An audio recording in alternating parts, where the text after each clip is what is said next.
Tom demands excellence from everything he does, no matter what it is. Every movie that he does his own stunts. He's in the planes here. He's flying his own plane in this movie. So I think that's really exciting for an audience to see an actor who's so committed to his craft and works so hard at it. It's no accident he's one of the biggest movie stars in the world, if not the biggest. And there's a reason his movies do so well, because he puts so much time and energy and commitment into it.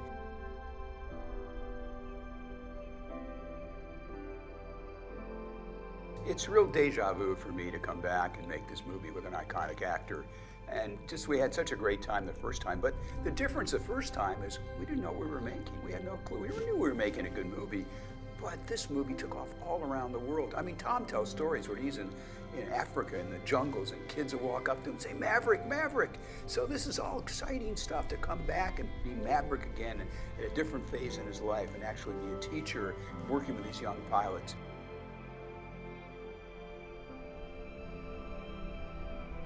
It's a character piece, it really is. It talks about what individual in the military who's an aviator has to deal with in his life, the toll it takes on him, the kind of excellence they have to deal with the physical, the mental strains, and everything else that a pilot goes through. You have to really take your hat off to these young men and women who actually climb in these planes and protect our country.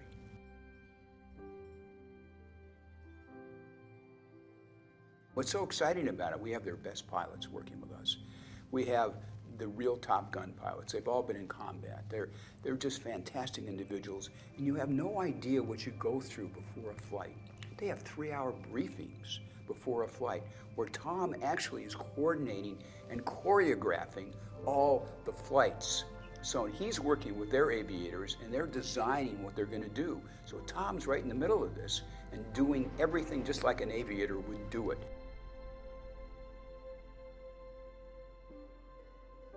It's amazing what we see in the cockpit and what an audience is going to experience. You're going to experience what it's really like to be a pilot, a fighter pilot, a Top Gun pilot.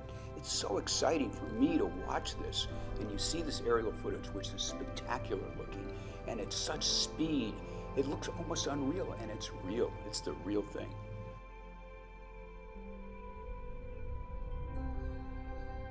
Besides the 6 cameras in the cockpit, we're doing air-to-air, so where you have one jet filming the other jet.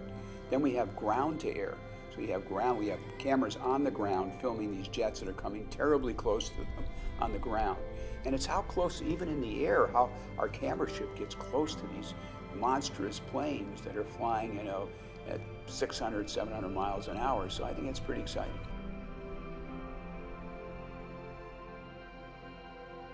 First of all, this is a movie that involves aviation, obviously, but aviation film like this has never been done, and chances are it will never be done again. That's how accurate everything is that we do in the air, on the ground, about these pilots, about their lives. It's a spectacular character study about aviators and what they exactly feel and the stress they go through and the things they go through and how they have prepared themselves, and how we prepared this movie is extraordinary. I don't know if anybody will be able to do this again.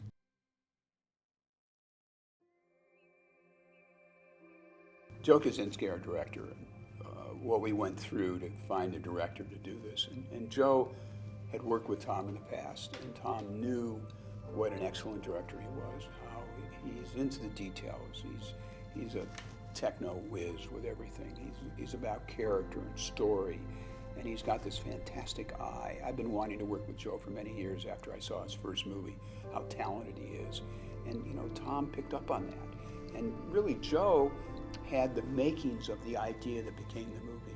I mean, he pitched the movie he saw in his head to Tom, Tom said, "That's what I want to do." Tom said, "That's what I want to do." Claudio is our cinematographer, and just to mount those cameras, the technology, the things he had to figure out, the right kind of cameras, and work with the various different camera companies to make sure he got the right ones, and to make sure they're working every time you go up there. It's a lot of money. They better be working. He did a great job. He's got a great vision, a great eye. He's a master cinematographer.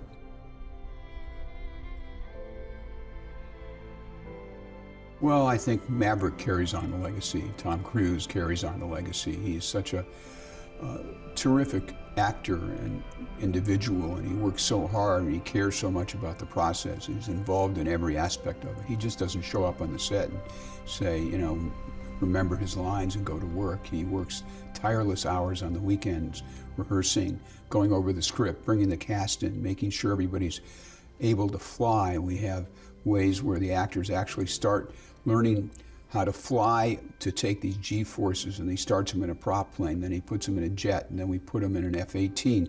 So by the time they have the F-18, their body's getting used to handling these G-forces, which these pilots take years to do. Everybody has to go through a training for ejection, so it's quite a process to be an actor in this movie.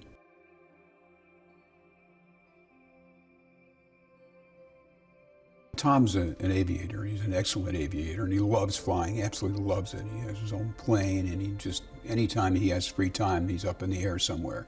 So his love of flying will certainly come through in Top Gun, and it's certainly embraced by all the actors, because that's what he talks about when he's around them.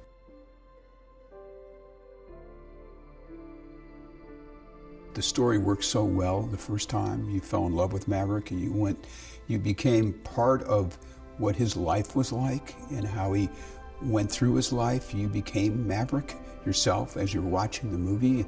So anytime he got in jeopardy, you felt the angst and the pain that the character was playing and feeling. So I think that we're trying to establish the same kind of things with Tom again.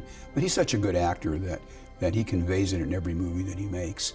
So I think it'll be pretty easy for an audience to follow his emotional journey on this movie.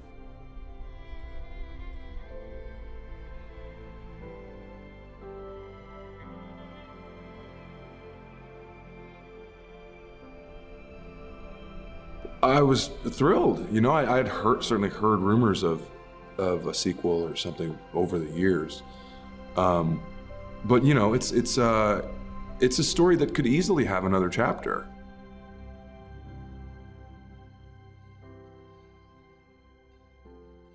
Just being asked to be a part of this is kind of a feather in one's cap, and so I was just thrilled to be asked, honestly, and then to be able to kind of do scenes with Tom and be kind of a motivator of the story going forward is that's fun too. You know, I just wish I could be in more and get in the plane.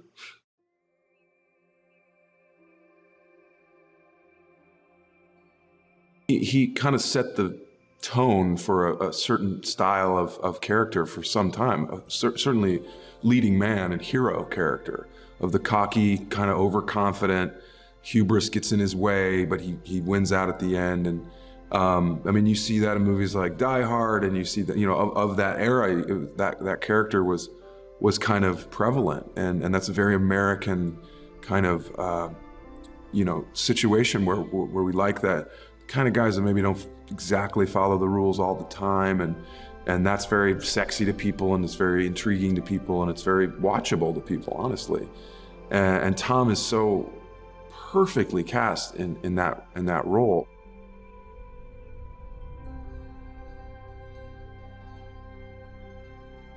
Tom has a lot of experience at a lot of things, having the career that he's had and being the person that he is, and he doesn't do anything halfway, you know, at all. I mean, the stories are legion about how committed he is.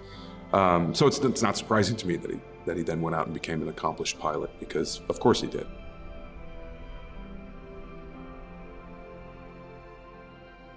He's very much a company man, by the book guy, has no real personal relationship with Maverick, but has a job to do and does it very well. And it's a lot of responsibility. You can command something like 2,000 aircraft and 200,000 men, and it's just, he's got a lot on his plate.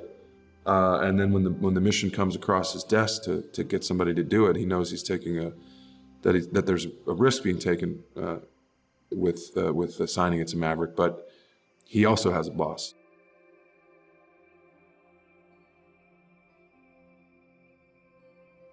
We got to walk around on the USS Theodore Roosevelt, which is an active aircraft carrier. It was on the base getting refit for its next tour. But just the scope of that boat and the fact that it has 5,000 sailors on it when it's rolling and 90 aircraft on it when it's rolling, and you just think it's a city. And there's a guy, the captain, who's in charge of it. And then, everyone's got their job to do, and it's so wildly complicated. And yet they do it every day and it works. So it definitely gives you a sense of awe and wonder and respect about, what really these people go through on a day-to-day basis. And watching just the base, how the base moves and how big it is, and watching these jets take off and land, and they're going out to land on an aircraft. Like that's what they're going to do. It sounds like a fun day,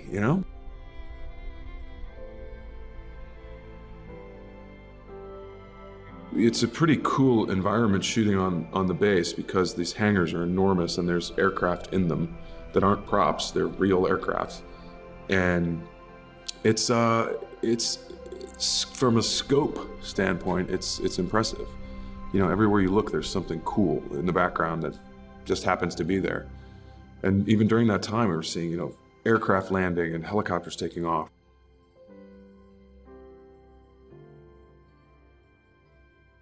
Now that we do have this technology and we do have the full support of the Navy, and that they love the first movie so much too, is that created a whole, generation of aviators. So I think that they recognize the opportunity for that too, of look at what we have now, look how cool this stuff is now. And I think that it will be an amazing, I think it's going to be an amazing movie and cinematic experience for people, but because I've been around, I've been so excited just to be around it.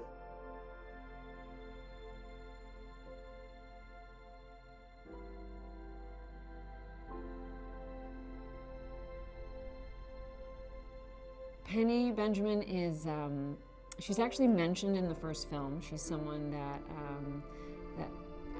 has had kind of on-again, off-again relationship with Maverick over the years. It started the first time when they were quite young. And I get the sense that they sort of come together, they have this sort of fiery romance and then it falls apart, but then they keep coming back they sort of keep coming back to each other. They have some things in common in that she's a racer herself. She races sailboats, but when we meet them in this film, they're at different points in their lives.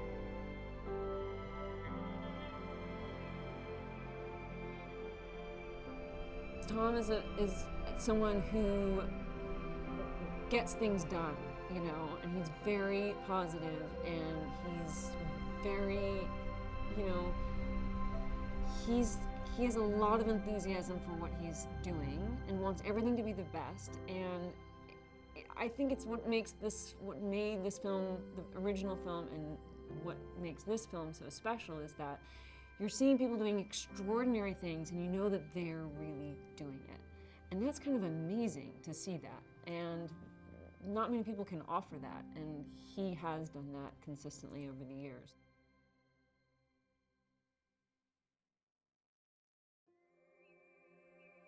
What I also really loved about this iteration of the movie is that there's also a scene on the sailboat where Penny is in charge of the vessel, and she's driving, she's at the helm, and he's completely out of his element.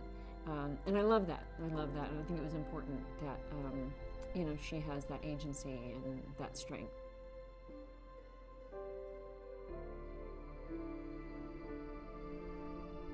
I think it was important to call back to the original film in the way that the original film was also kind of nostalgic in its own right, just for kind of a time in history and a version of America. And that kind of character, that kind of promise of sort of everyone's vibrant and fit, and people take chances and go their own way, and it all works out. People are making their own destiny, and it's incredibly optimistic. And so I think even the original was kind of a nostalgic film, and this I think is as well, and also does have those callbacks to it, which I think are important because it has become an iconic movie.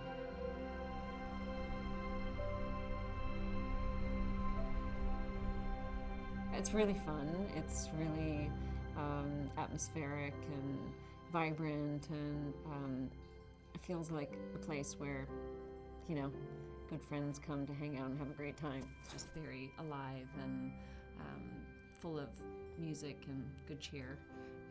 And I think that Penny's spirit is kind of part of that. She is a very positive spirit. I feel like she's someone who, is one of those people that no matter what comes at her, she has a great attitude about it. I really like that about her.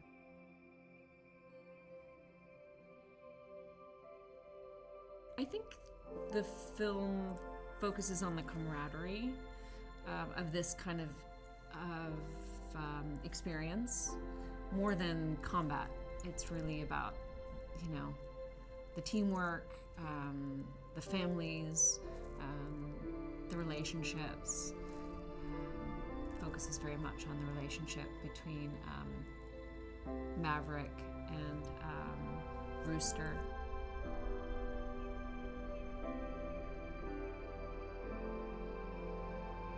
I think he has the technical skill and temperament that really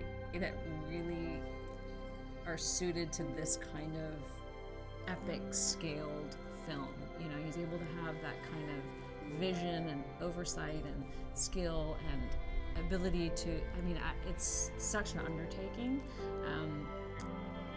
And he's really focused on and really able to focus on the human dynamics and relationships and interactions that make them matter.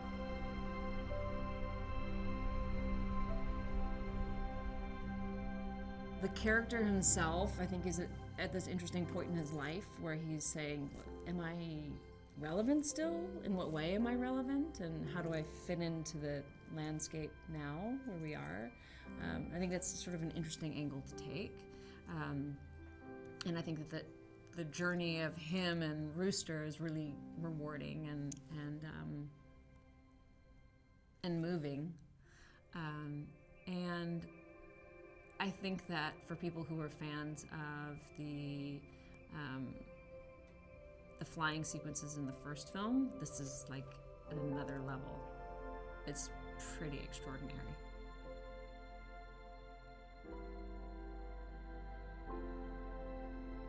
I think it has all of that the original had, but it's just sort of amplified, I think that in terms of what they're able to film and the flying sequences, from what I've seen so far, it's just so impressive, and it's so much more, it's that much more impressive knowing that they're really doing it, and how many people are really doing that these days, when it's gotten to a point where it's so much easier, just you can do anything with CG, but he's actually, Tom is actually up in those planes and they're choreographing those sequences, and it's really,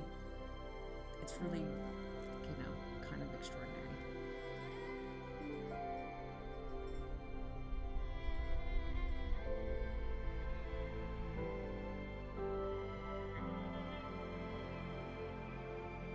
When I approached Tom in 2017 with kind of my take on the movie, I knew there were two requirements. One, the story had to be deeply emotional, and number two, the film had to be shot practically.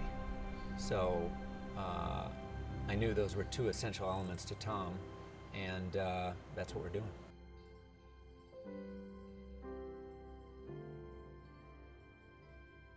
First thing we had to do was develop a motion picture camera that could fit in the tight cockpit of an F-18. So my DP and I, Claudio Miranda, worked closely with Sony to develop a new camera system called the Venice, which allows us to put very high quality motion picture cameras, in fact 6 of them, inside the cockpit of the F-18 to capture all the action of the film. So we have 4 cameras on the actor themselves.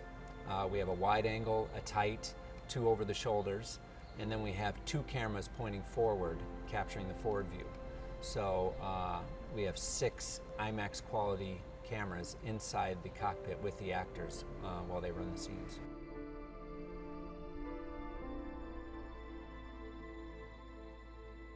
The second thing we had to do was get the cast trained to actually be in a Navy airplane. So they had to go through the Navy training course to be qualified to sit in an F-18, be prepared to eject, to deploy a parachute, to swim in the ocean if they happen to land in there. So they had to go through all that training. Then Tom created a training program for them that took them from Cessnas, which is kind of a small propeller-driven aircraft, into an aerobatic airplane called an Extra 300, into an L-39, which is a small jet, aerobatic jet, and then eventually getting them into F-18s because they need to have the physical stamina to endure the intense forces on their body while doing some of these maneuvers.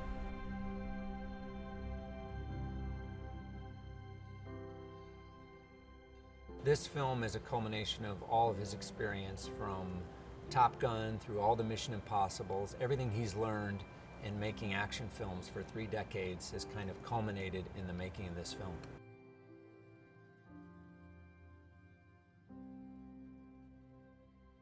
First of all, we're capturing it in a way that no film has ever done before. We are working with the greatest pilots in the world, Top Gun pilots, to actually fly these sequences for us. I've spent hours with these pilots going through the choreography of every scene to make sure that it's technically accurate. Very exciting. We're using tools that no one's used before, including a fighter jet that has a camera mounted on the nose of it to shoot our air-to-air sequences. We're using very high-tech tools, but we're using them in a kind of old-school way.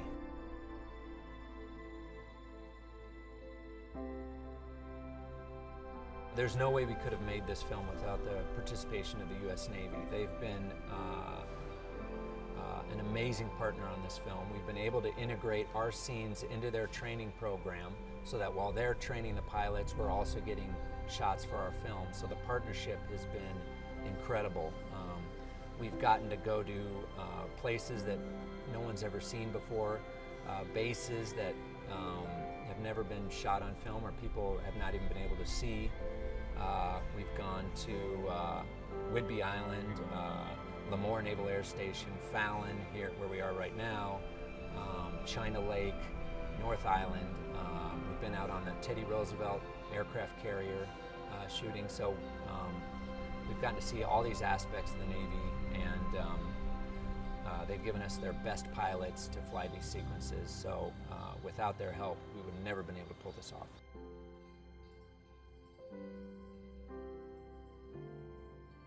Well, it's all about finding the right story. The first film was a rite of passage story for Maverick, and I felt like this film also needed to be a rite of passage story. Obviously, Maverick's in a different point of his life, but the kind of fundamental relationship in our film is between Maverick and Rooster, played by Miles Teller, who is Goose's son. And to me, the reuniting or reconciliation of these 2 characters really formed the emotional spine of this story and really gave, I think, all of us the confidence that this was the right story and now is the time to tell it.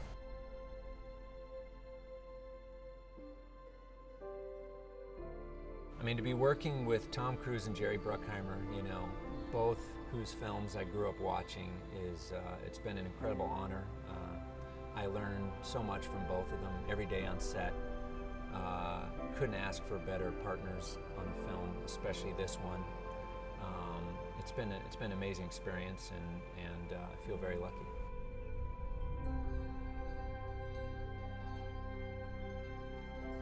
There is a couple sequences in this film where we got special permission to bring in a very specific pilot who is cleared to fly the F-18 Super Hornet at 30 feet above the ground. So there is one sequence where you're going to be so low, you can't believe it. I was on the ground as it flew over our head, and I can tell you it was one of the most intense experiences I've ever had on a film set.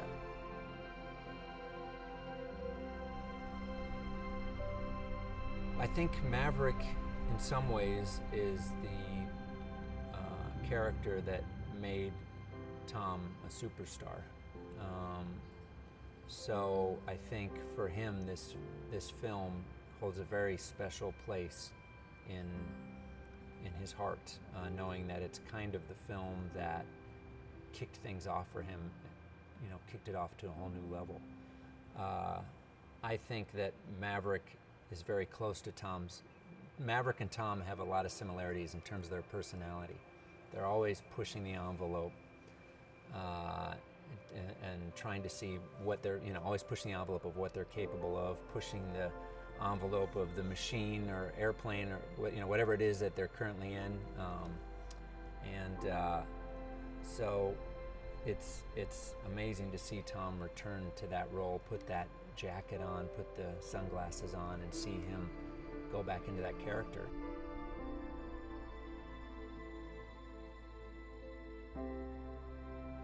You're going to experience aviation in a way that you've never experienced it before. You're going to be lower, faster, more thrilling. We're really working hard to provide the ultimate big screen experience.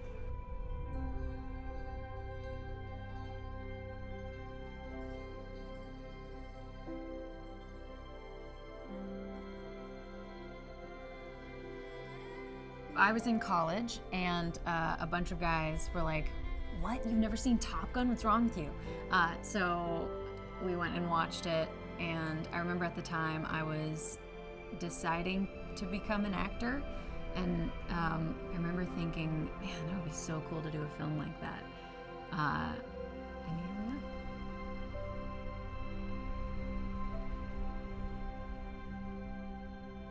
I think the intention is that the audience can feel as closely as possible what it is like to be in the actual jet.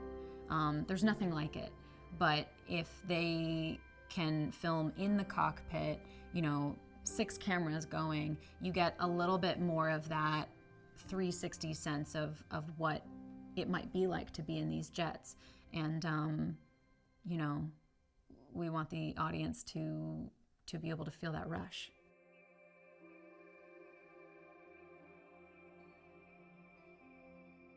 Joe actually told me in the audition, so this was before I had the role, and I think he was sort of almost vetting people to make sure I didn't freak out. He told me that the actors would all be in jets, and I stopped and I was like, wait, we're gonna be in the jet flying in these scenes? And he's like, yeah. And I remember I got chills and I got so excited, and also my heart kind of broke because I was like, oh God, I want this so bad. If I don't get this, I'm gonna be so sad, because that just sounded like the coolest thing on earth.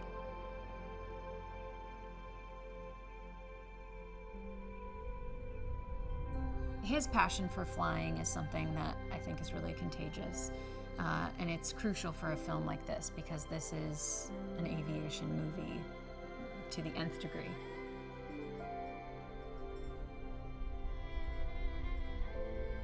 He designed what he would for himself, a really intense training regimen. And we went through that, and we had to because pulling G's is such a taxing experience that in order to also act and do props and roll tapes and do all these other things that we had to do in the jet, you need to be able to, pulling G's has to be the least of your concerns. And for anyone who did get nauseous, you have to be able to overcome that mentally, or at least have had the training to know how to overcome it in order to keep going.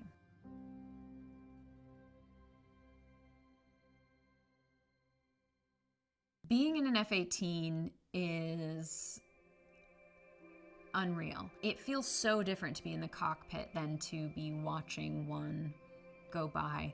The intensity is just so much more palpable in one of those things. And it could be because all of the ejection procedure training, you know, like I'm just somebody who starts thinking of all the things that can go wrong and trying to be like, yeah, it's fine. It's a pretty crazy experience.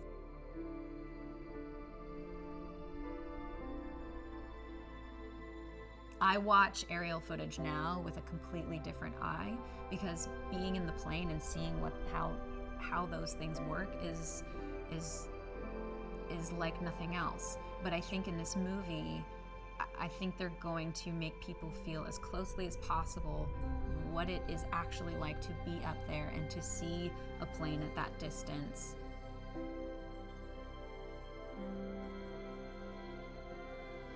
Phoenix she's definitely a tough cookie. She keeps emotions close to the chest. And I think she has to for the nature of the job that she does. She doesn't underestimate anyone. I think a lot of the guys at first don't take Maverick very seriously. They don't really know about his reputation, and they just assume they can beat him. And I think she's a little bit more, I think she's a little smarter than that. She's very loyal to Rooster and to her Wizzo Bob. She takes this training very seriously. I don't think she's been handed anything on a silver platter, so she has to work twice as hard to, be at the same level. And I think she does that.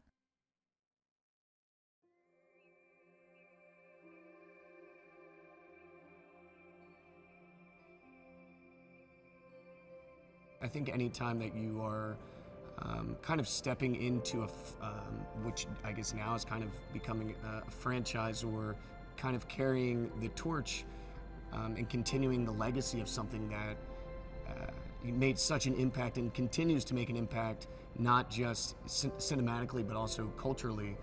I can't tell you how many dudes where the Aviators and still talk about Goose and Maverick and quote the movie. So it's not like the movie ever died, and to be able to kind of re-energize it in a way and continue that story has been a really incredible journey for me.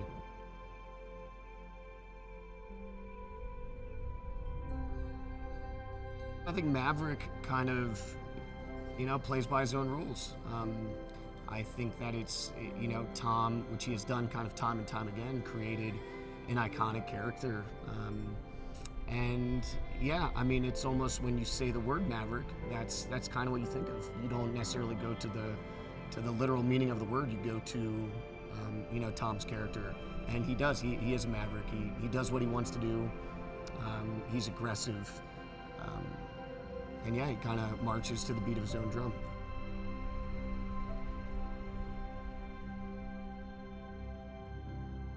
I think when people see this film, the big difference is the flying, is the aerial footage. I mean, this is something that's never been done. I don't think it will ever be matched.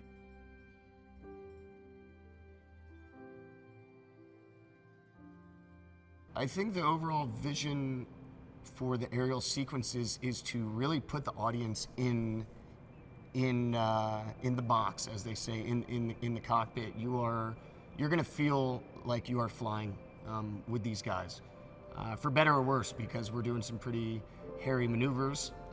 But I think, as far as story goes, when you are first person, kind of experiencing these things with these guys, I think it just adds a level of investment.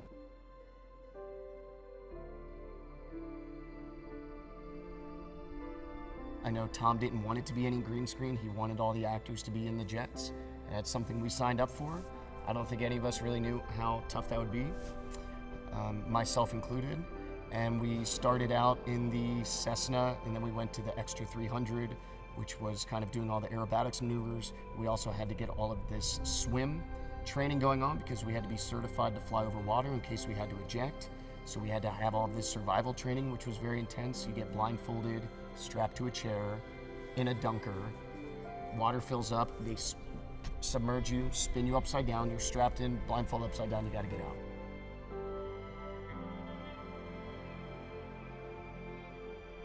Tom created an aviation program for us for, I think, for him and for ourselves and everybody to feel comfortable putting us up in these jets, because it's very serious what we're doing. It's actually, no civilians ever have the amount of hours that we have in these jets. It's just, that's why everybody thought it would be impossible. And I think when Tom hears that something's impossible or it can't be done, that's when he kind of gets to work. So he created our flight training program, and we started out in the Cessna, and then we went to the Extra 300 to do our aerobatics training, went to the L-39 to get some jet work, and then hopped in the F-18s.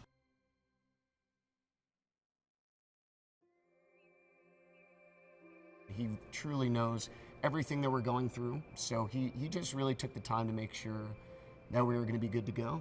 And it's been, it's been great just knowing that door is always open. I could, text him or send him an email anytime I had some questions about it. And also, Tom has taught us all how to film an action sequence. That is something that when I first was watching playback of what I was doing, I would think I was doing very dynamic, interesting, intense work, and I would watch it back and it would just seem flat. So yeah, I got a master class in doing action scenes from the master.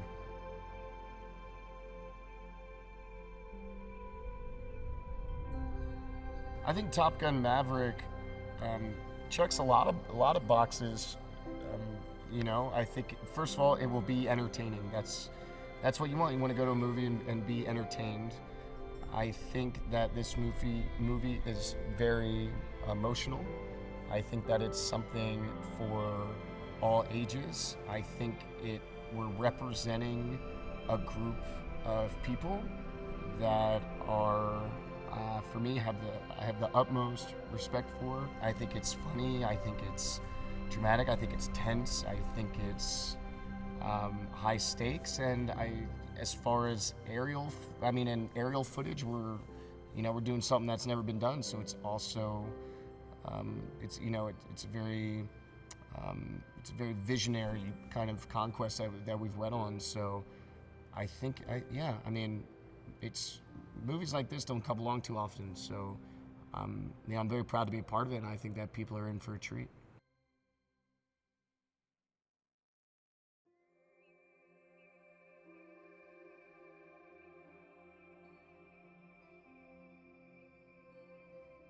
I'm Kevin LaRosa Jr., the aerial coordinator for Top Gun Maverick.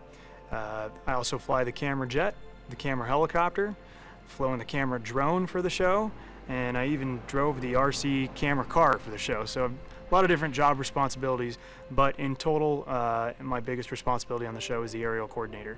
Everything aerial on the movie that has to do with the Navy or how we film the Navy, from what platform, I work hand in hand with production and the Navy to arrange that, facilitate it, and make sure it's done safely.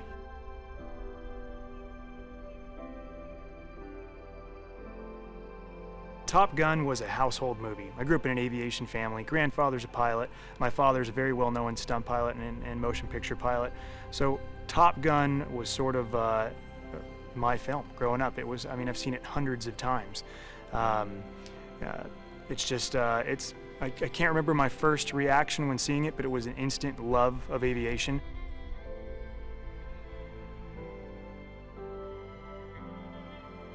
Every time we talked to Tom, it was, guys, this has to be epic. That's the word he gives us, and that's the word we use every time we go up there, epic. This has to be real. We have to show aviation in a way, using the technology that wasn't available back then on Top Gun 1, now on Top Gun Maverick. We have to show the world what this is about. And it can't be fake. People know that. People know when CGI's in there. You know, we take elements, everything's real, all these real elements, we may add some stuff, but for the most part, every single thing we're doing is in there. We're in the canyons at 350 knots. We're chasing F-18s. We're dogfighting with them. We're doing it all for real. And that's why it's looking the way it is. It's looking incredible.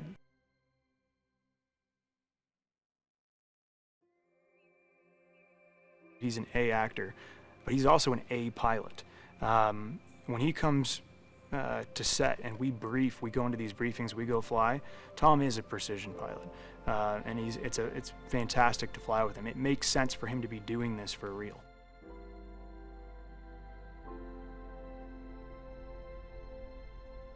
Also in this film is a very iconic aircraft.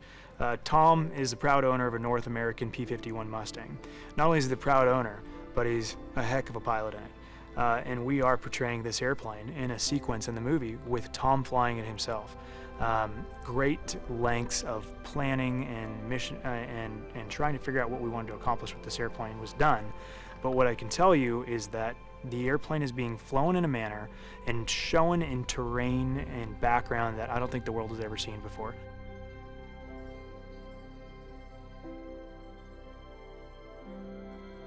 Something remarkable happened on the first Top Gun, and I think we're doing that times 10 on this movie. They're taking that same romance of aviation, that same excitement, that thing that makes my heart beat fast when I'm gonna go fly an airplane or helicopter, because I've never lost that. That is part of this movie. And I think that this movie not only carries on the legacy of the first Top Gun, but I think it's flying it way further out there than that first one ever was. I'm very proud of what I've already seen in my small piece in helping them create this, and it's something I'll never forget, and I don't think anyone will forget.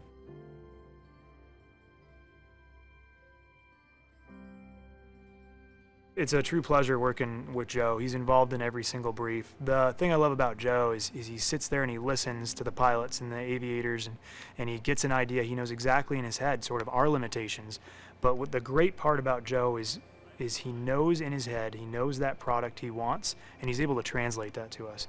So when we're sitting in a briefing, which Joe is always involved in, Joe's gonna sit there and say, I'm really feeling like this should end up dead center underneath you and break into the sun over here. I mean, he's involved in every creative step, but I gotta say, every single time Joe has given us a bit of information and said, that's really cool, but can you do it a little bit like this? Every time we do it a little bit like this for Joe, we're like, oh man, he was dead on. He's right on the money. He has the vision and he has the gift for being able to do that. And it's just a pleasure working with him.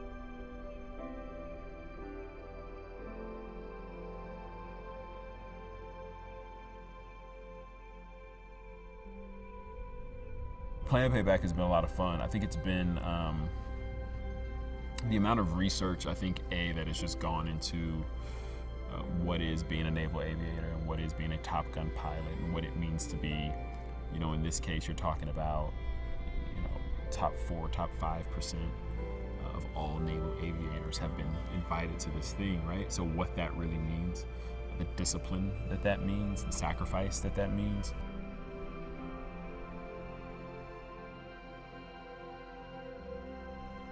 I gotta say, this cast, everyone actually, has been absolutely amazing to go through this journey with. We say it all the time to each other. We're not sure we would have been able to make it without each other in a lot of ways. I think we all leaned on each other in times where we were struggling or when we were legitimately tired, physically tired from the flying. And we've also learned so much from each other, and whether it's through your experience level, because some people have been working longer than others, whether it's through your work habits, whether it's through someone researching something in aviation, the flight training itself. Like, we literally find ourselves constantly learning from each other and just having fun and supporting each other and wanting each other to pull through.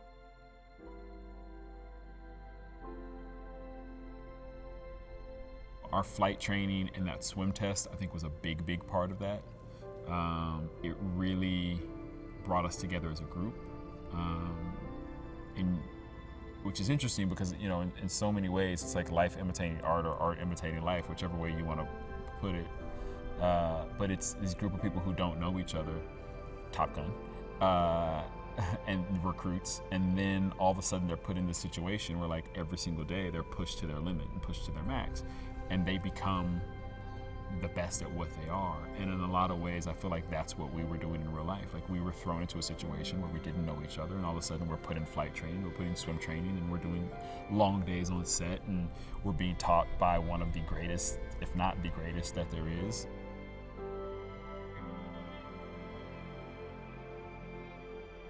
There's a few nostalgic nods to the old film. Again, I mean, you know, there's, you know, when Tom walks in to meet the class for the first time, it is very similar and very reminiscent of the first time he is sitting in class and they meet their instructor.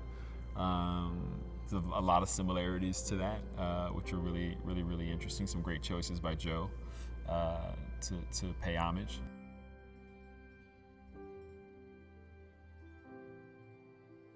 I think one of the things that precedes Joe is, like, he has an amazing eye and can, like, set a frame up better than anyone that you've ever seen. At the absolute least, you're going to look amazing. Everything in the film is going to look amazing. You know that for sure.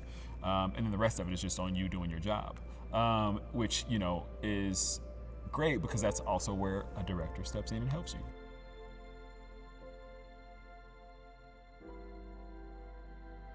Jerry's been great. You know, it's one of those, again, it's like getting to work with Tom. It's like you hear about these legends and these people who have been in Hollywood for so long and have done so many great projects. And, you know, Jerry has made one, if not two or three of my favorite films all time. So you see his name on a screen for so long, and you see the tree and the lightning, and, you know, for his company's logo, and, you know, you hear about all the things he does, and, you know, how he's been integral in so many movies and careers, and so many stories that he's told and been a part of telling, and then you get to meet him, and it's like meeting the Godfather.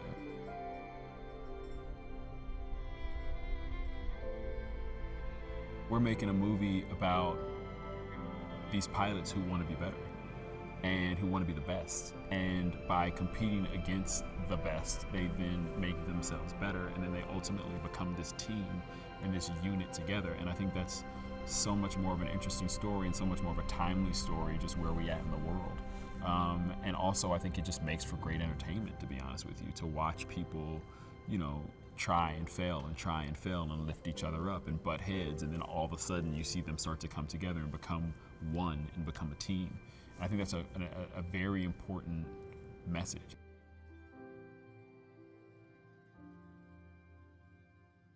I think you'll walk away, hopefully, you know, seeing yourself in one of these pilots. I think that's a really cool thing. It's like being able to look up at a screen and see yourself and be like, oh, that's me. I completely identify with that pilot, and I'm gonna go on this journey with that pilot and become this team with all these other pilots. And I think that's such a fun thing to do when you get to go to a movie like this.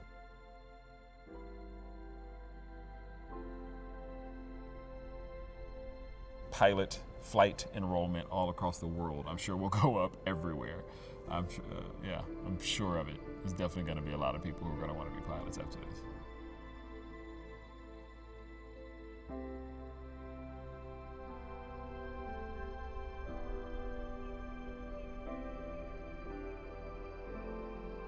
I think Top Gun Maverick is bringing back the same tone that they had in the first one. I think that is bringing the competitive nature of pilots like it had in the first one, but we're doing it in a much updated version.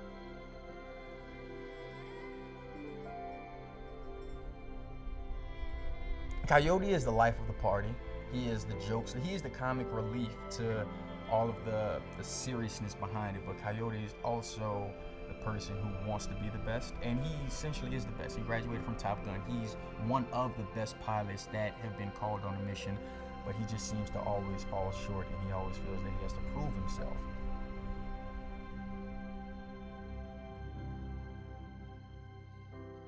When you're in the jet, you look out and it's like, oh, this is how fast we're going, until we start doing the dog fighting. It's like, and that's when you really feel the real power.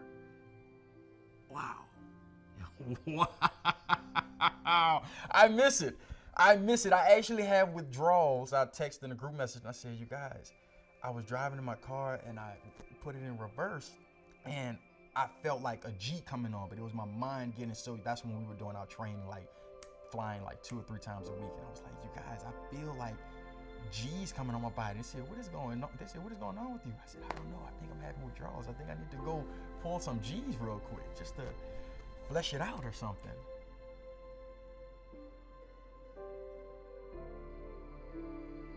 Audience members have not been exposed to what they are going to see in Top Gun Maverick. I don't think, it's not that I don't think, I know no one has ever done what we have done before. And Tom Cruise always says that, like, we are doing something for the first time. Like, this is history. Nobody's going to be able to top what we do.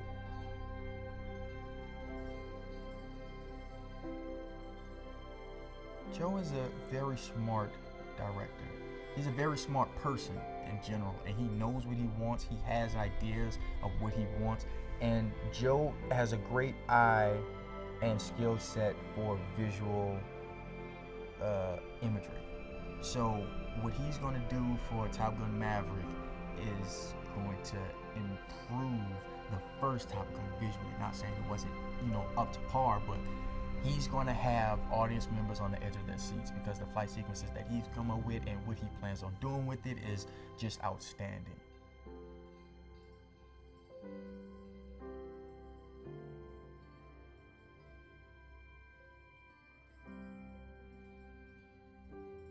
I first saw Top Gun when I was 10 years old with my dad. I feel like for most fathers and sons, it's sort of a rite of passage. It's something that I think fathers sort of hold on to and are like, okay, I cannot wait to show my son this. And that's how it was with my dad. And I remember after seeing that movie, that's when I asked my dad to start taking acting classes and all that stuff. So if there's a movie that got me into acting, it's this one.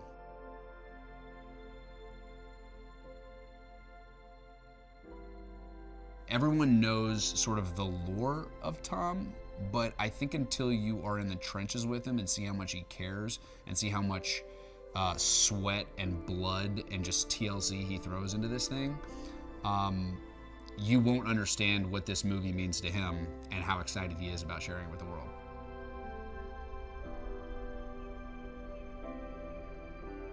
When we went to Tom's trailer not too long ago and we saw it all cut together, you're like, holy this is the most groundbreaking thing that will never be topped.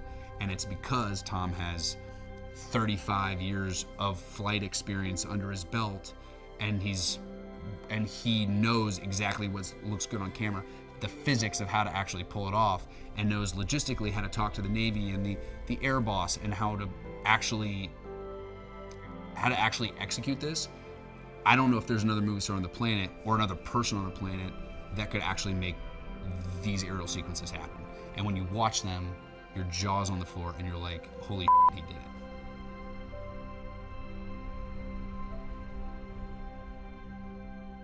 When you get in an F-18, there's nothing like it. The speed that you go, it also feels effortless. The things that you think it's gonna feel like, it's really hard to describe because you are hopping over mountains in a split second. You have absolute control. You can fly 10 feet off the ground and shoot 40,000 feet up in the air in a matter of a couple seconds. And so it's adrenaline and this thrill like you've never ever felt.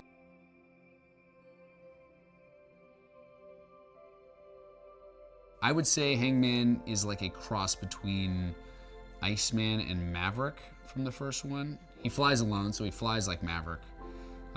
Doesn't fly well with the team, sort of lives on the edge, has a blast.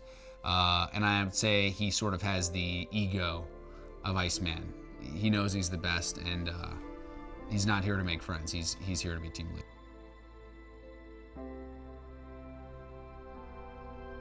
I've been wanting to work with Jerry my entire life. Every time Jerry's on set, I try to have lunch with him and just pick his brain, because he's had more experience in this business at his level than maybe anyone out there. He's made some of my favorite movies, and I try to pick his brain as much as possible.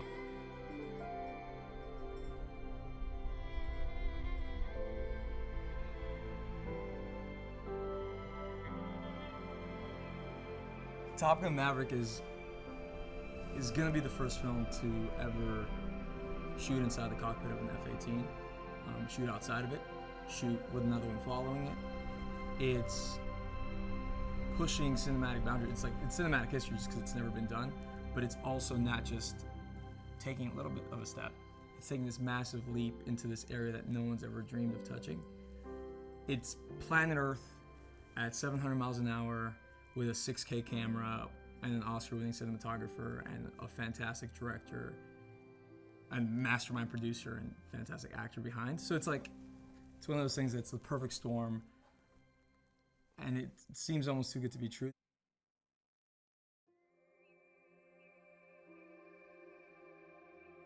They hadn't really told us about the F-18, if it was confirmed or not. So we thought we were just kind of, for the first month or so, flying to acclimate for just being in the cockpit.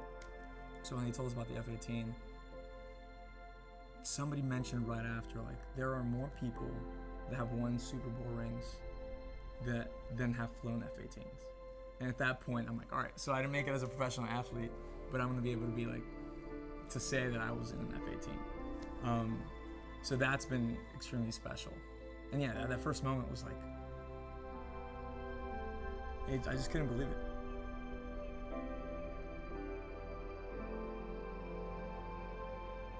Filming the F-18 to me has been, it feels like the most intense self-tape of all time. Because you're there with 4 cameras facing you, 2 facing out, knowing that you have 2 hours to get this footage.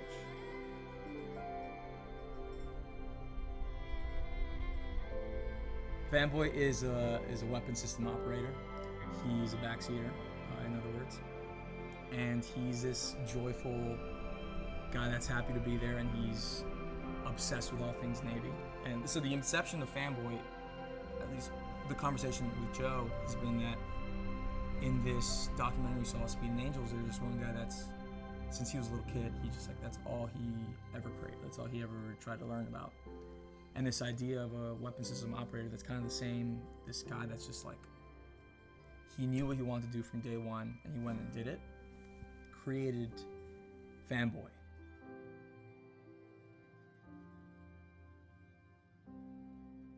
What I hope audiences walk away from Top Gun Maverick feeling is a sense of joy and having experienced something that they've never experienced.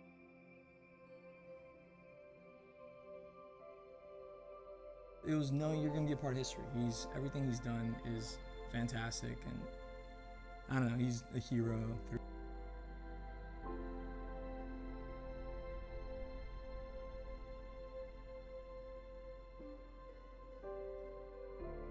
When I came on board the film officially, just a few weeks before they started production, I suggested that we all go back and watch the original film. We all sit down and look at it together, and we talk through the movie and try to go back to what it was watching Top Gun when it first came out, before it became the mythic film that it is now. And we discovered a very different movie. There were all the scenes that we remembered that seemed to be such a big part of the movie were actually part of a much deeper tapestry. There was an emotional film in there. There's a competition film in there. There's a film that has a great deal of humor, but it also has a great deal of drama and some tragedy.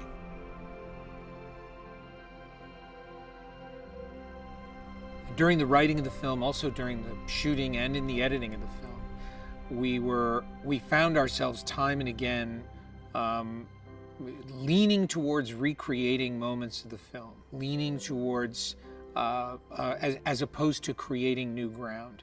And we found time and again that the more we let go of the original movie and went in our own direction, the film became much more true. And that there really was the possibility to make something that stood alone. It was very important to Tom and I when we would talk about Top Gun that you didn't have to see the original movie in order to enjoy this one.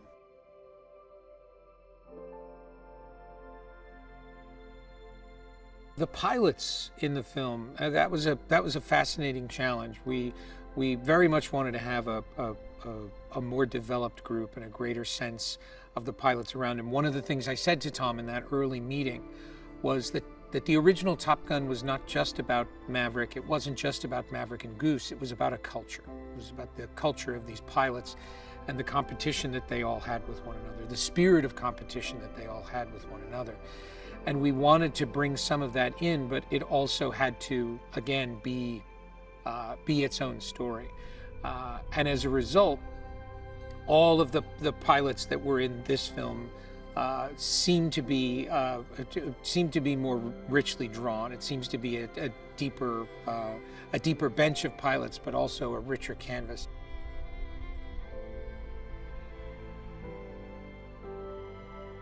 The thing that has me most excited about this movie, the thing of which I am most proud, is it truly is the kind of movie they don't make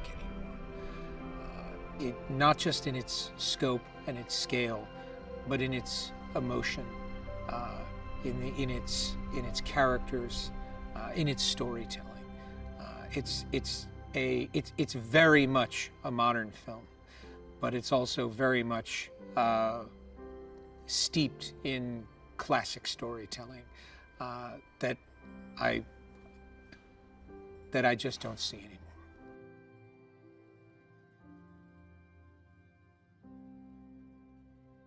It was very important to us that Maverick still be in the Navy, and that the Navy is really the only thing he's ever known. The Navy is his family. At the same time, Maverick has been in the Navy for 30 years, and at this point, as Ed Harris points out in the film, by now he should be an admiral, if not a senator. And that really formed the backbone of the story for us, not only in terms of who Maverick was as a character, but what his relationship with Iceman was. It answered the question of how would someone stay in the Navy this long and remain where he is, because what mattered most to Maverick is that he always finds a way to fly. What that does at the beginning of our story is present someone who is not just there because he is a great pilot, but through a certain amount of guile and ingenuity, because the system is constantly looking for ways to push Maverick out to pasture, and Maverick constantly find ways to avoid that.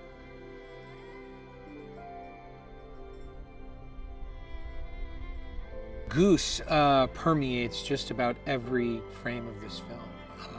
He's a character that everybody loved from the first movie, Maverick especially, and obviously his son Bradley, aka Rooster, is a very important character in the film.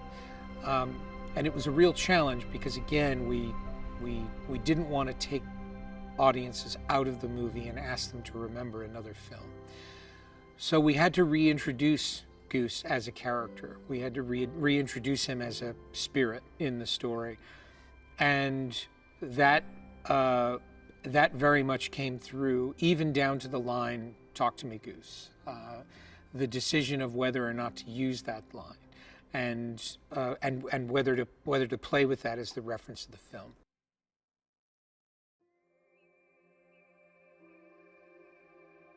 I wasn't interested in trying to recreate or recapture any of the magic of the original film, so much of which had to do with the time in which it was released, the music that was popular in the day, the technology that was there, and who Tom Cruise was as an actor and a star as compared to who he is now.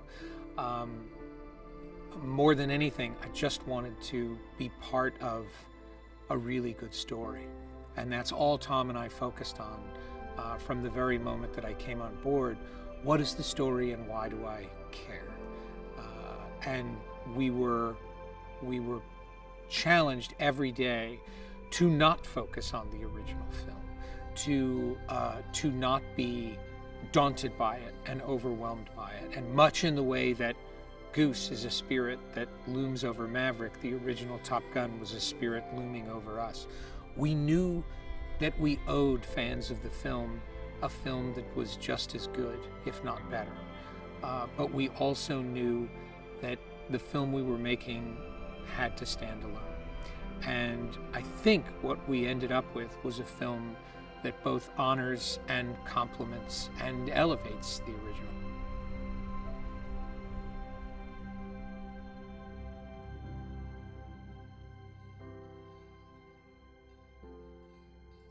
Even though the first one is an action movie, the relationships are so strong and so tense in some instances that really gave it like a texture that it's not your average, war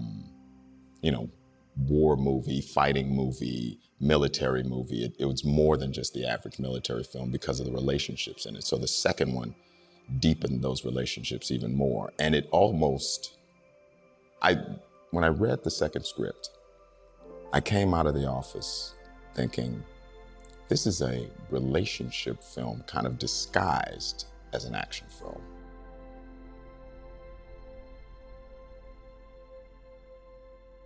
Warlock is someone that actually knows Maverick from back in the day. He was in my mind, he was in Maverick's class. He was one of the guys in Maverick's class that you didn't see in the film. Then their paths diverged. Maverick went on to do other things, and Warlock stayed on the officer track. Warlock was kind of, he was the opposite of Maverick in that he followed the rules. He was a good pilot, I think, but he had ambitions to kind of be in higher positions, and he was successful, and he became a 2-star admiral. And so when they hadn't seen each other in a while by the time the film starts, but their relationship is clear. You still see that they had an affinity for each other. He understands who Maverick is.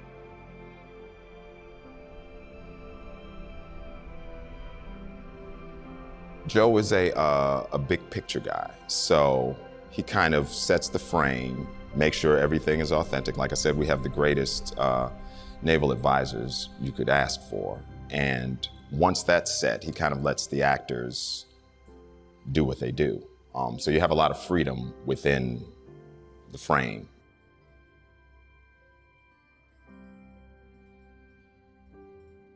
Because Tom knows so much, he'll come over sometimes and give you a little adjustment here and adjustment there because he's worked so closely with them. And like we said before, he flies himself. So Tom knows so much that he can help you in little moments when you're not sure about the actuality of something, or if you're coming off realistically, he'll just give you that extra little push, that extra little piece of information to help you feel like you're really a Navy pilot.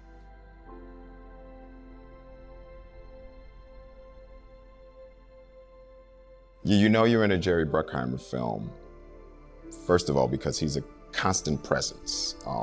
He doesn't interfere, but he's always there. And it feels, to me, since I've been such a Jerry Bruckheimer movie fan, it's comforting to have him there. And every once in a while you look over at him and he'll look at you and give you a nod, and you feel like, okay, I'm making the man happy. If he's happy, then that means things are going well.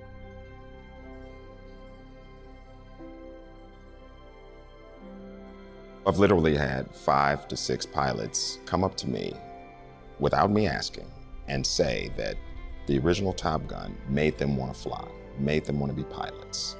And it made it seem so cool and exciting, and also it gave them a way into serving their country, but having it be like exciting and cool at the same time.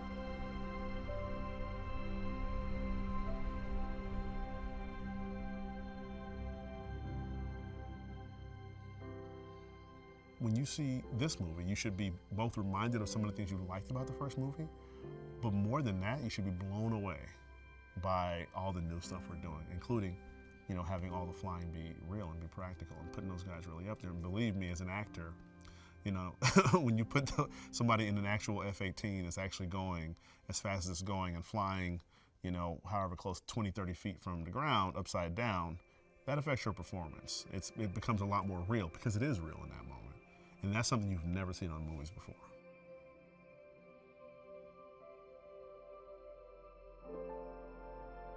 I think one thing that's good about the movie now is that I really appreciate not just the work of the aviators and the people who fly the planes, but also the support. And my character is actually a support character. I'm kind of wearing a couple different hats. I'm a test director, but I'm also a plane captain. I'm also Mav's friend. And so it's really important, you know, you need one in order to do the other, you know. You need to have a pilot, and then you need to have somebody who knows how to fix the plane and get it off the ground. So, you know, watching those things work together, being able to play that has been, you know, really remarkable.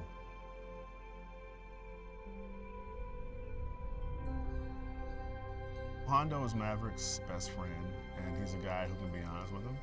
Like good friends, he can pull you aside and look you in the eye and say, hey, you're messing up. You're better than this. You're blowing it. He can also say, hey, I know it was a tough day, but you killed it. It's great. They love you. It's really that support system, and it's also a chance for us to, you know, it's one of those sort of Sherlock Holmes and Watson things where one of the strengths of Watson is that he allows Sherlock Holmes to think out loud. That's really what the character is for. It allows you to hear the thoughts of this other guy. And so with the Hondo Maverick dynamic, we've really leaned into that. And we really use that relationship to get a little bit deeper into where Maverick's head is at and all this stuff.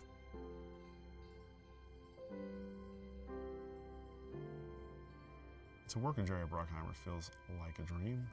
He is the best. There's definitely a little bit of that imposter syndrome where you look around and go like, Tom Cruise, Jerry Bruckheimer, why am I here again? Like, you kind of, for most people, this is not normal. This is not our day-to-day. But, you know, Jerry's from Detroit. He's real. And there's no Hollywoodness. It's all, you know, good ideas. It's practical thinking. It's like, let's make sure we're doing this the right way. Let's make sure we get what we want to get.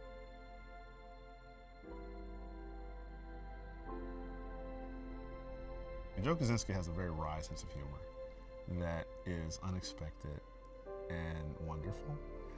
He's also somebody who is incredible in that he can direct a scene beautifully, though he is on a swaying aircraft carrier that is turning in the middle of the nowhere ocean. His technical expertise, his attention to detail, and his vision have been inspiring to me as an actor. I loved every day that I got to work with Joe.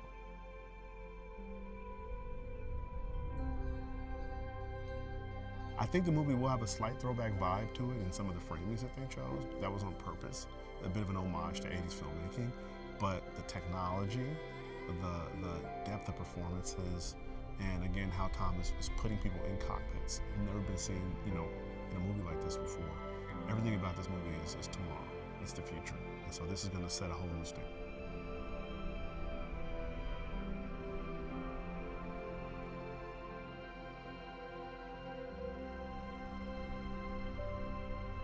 I didn't really realize how big of an impact Top Gun has on pop culture and humankind until I got the role and I started seeing it everywhere, and everyone was saying, like, everyone who hears about it is like, don't mess this up, please don't mess this up, like this is, and everyone is incredibly passionate about it and has this like personal attachment to it, like it feels like theirs. That's what's so cool about the movie, the original, is it feels personal to everyone, and everyone has a real attachment to it in a very intimate sense. And so I didn't quite realize the power that and the legacy that it had until I signed up and I got on the saddle.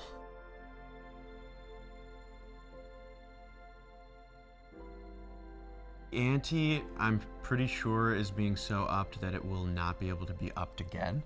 I didn't know so much about this world walking into it, and I certainly have never ever seen anything like the footage that has been gotten thus far. All the flight footage is totally unlike anything I've ever seen, and I think because everyone is very similar to the sentiment of Top Gun, the movie itself.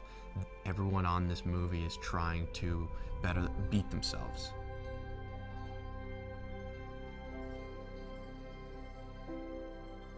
We, I think, are providing the audiences with the closest possible opportunity to be sitting in those cockpits, because you're seeing our faces be pulled down by G's, and you can't help but watch that and feel that. You feel the weight, and you feel the aggressiveness of the maneuvers, and you are instantly, you're sitting in the cockpit and you're strapped in.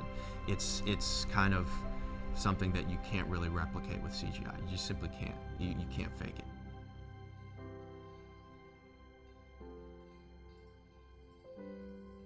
There were so many moments throughout this process where I was like, oh, I didn't realize that was happening. I think I honestly, and I can say this now because we've shot pretty much the entire movie, am scared of heights. And that was something I didn't really reveal because I wanted to be in this movie so badly. And so in some ways I got an incredible experience, not only for the obvious reasons, but also because I got to overcome this fear, and I got to kind of transform and really conquer this. I thought, I was like, I'm gonna either have to quit or get fired so many times, because I was like, this is petrifying. And it's like, all sorts of anxiety is coming up and everything, but the more, I wouldn't have been able to do it without Tom's training. So because we got exposed to it time and time again, eventually it becomes not normal, but a little more comfortable.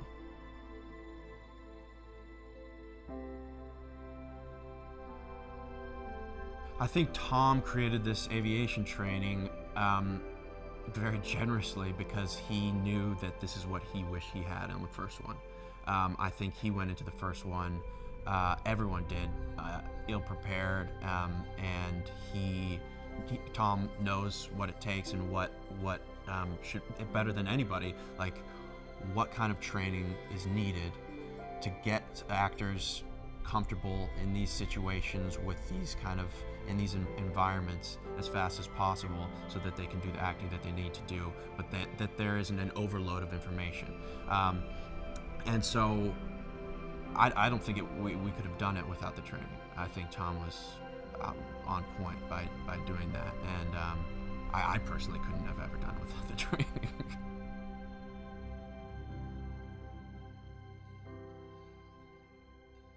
Bob is a wizzo. He's the backseater to Monica Barbara's character, Phoenix. And he is kind of a quiet guy, bit reserved, doesn't drink, doesn't swear, really, really highly intelligent, but maybe a little on the socially awkward side of things. I feel really lucky to play Bob, because I think wizzos are a highly underappreciated part of the Navy.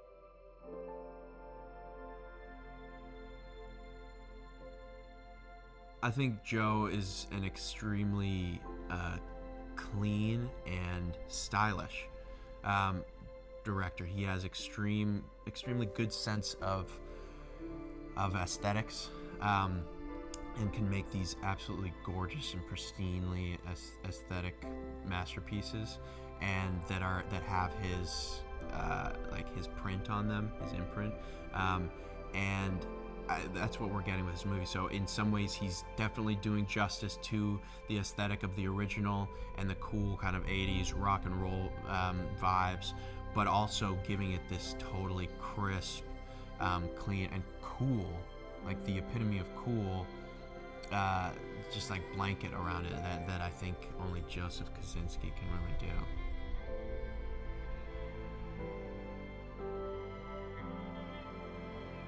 I think having Jerry a part of this one is it couldn't happen without him. It's like a family, and I think he is at the helm of it, and it has to move. If it's moving forward, it has to be. He's a legend. And this is like was one of his many babies, and it was when I think of Top Gun, I think of Jerry Bruckheimer. When I think of Jerry Bruckheimer, I think of Top Gun. And so having him on set every day, you know, remembering and bringing his experience with the first one to this one, and tying all these threads together, and just keeping the continuity of the world flowing from the first to the second was Jerry's specialty.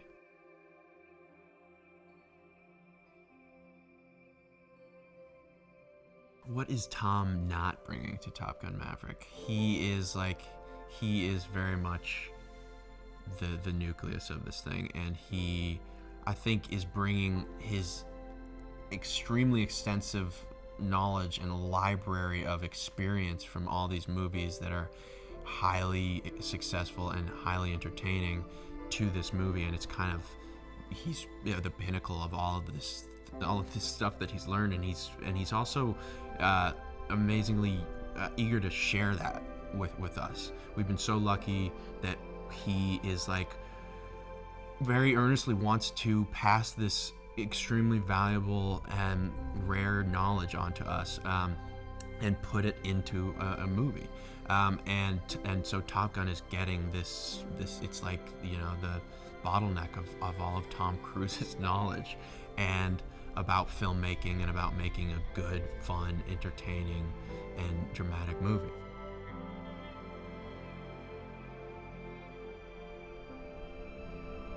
I think ideally people are going to walk out of this movie feeling like they stepped foot in an F-18 and they went for a joyride, and I think it's going to be, I think it's going to do that.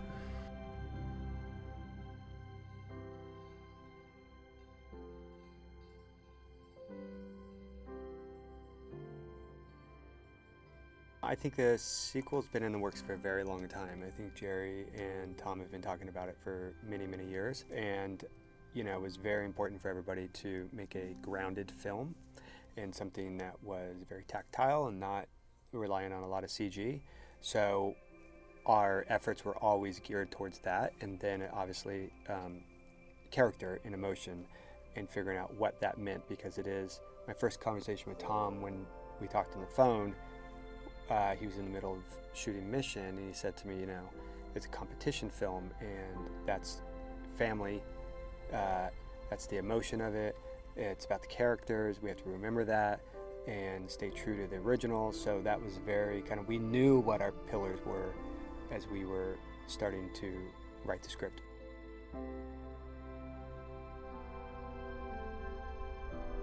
Working with Tom, this is my third film with him, and it's complete dedication when you're working on a film with him, and he makes you better. As a producer, crew member, director, whatever you're doing on the film, you want to be at an all-time high working for him, and he is great to work with. He's got it all. I mean, it's always about the story and the emotion. Working with him, you as a producer, you get the opportunity to work with somebody that's the top at his craft, and you get to bounce ideas off them, and he's done more movies than all of us, and he's seen it all. So you're learning, you have a partner, and you also have the benefit of watching him as an actor. So it's pretty awesome. It's like working on the dream team.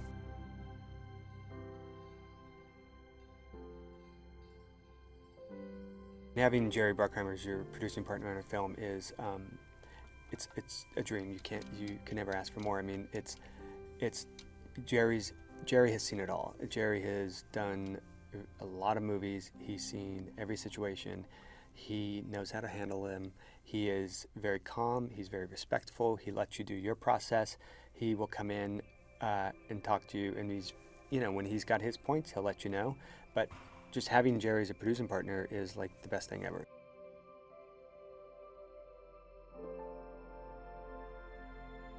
So our cast training program was a long time in the making, and we learned a lot along the way. And Tom and I started having phone calls very early on, hours at a time, developing a program that eventually became our cast training program.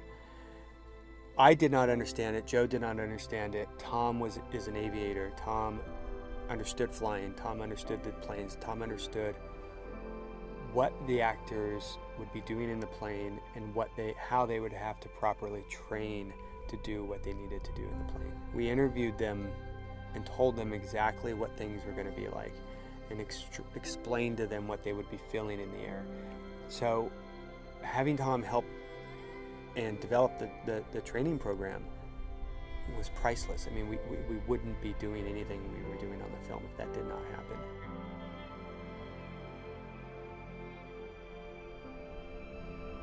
We knew we wanted Maverick to be Maverick of today and the proper age of Maverick today. We had no intention of making Maverick, 30 years old or anything like that. We wanted, where are we now in the story? And that was rule number one for us and rule number one for Joe and Tom. But also, where do we leave Maverick and what's been happening in his life? What has he been doing for 34 years?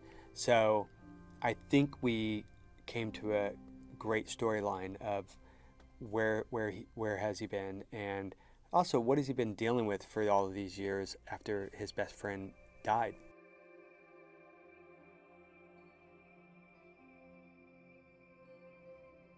I think any movie goer on the planet will enjoy this film. I think it's naval aviation period at its finest, armed forces at its finest, because it's a film about family, it's a film about emotion, it's drama, it's competition. Those are the things that the through lines of the movie that's driving story character. It's got a lot of great action, it's a lot of fun, it's a ride, but it's also a drama on the ground. And I think that's a lot of fun, and I think that's what translates around the world for us, because it's truly about the characters, and all of our action is in the air, which is very unique for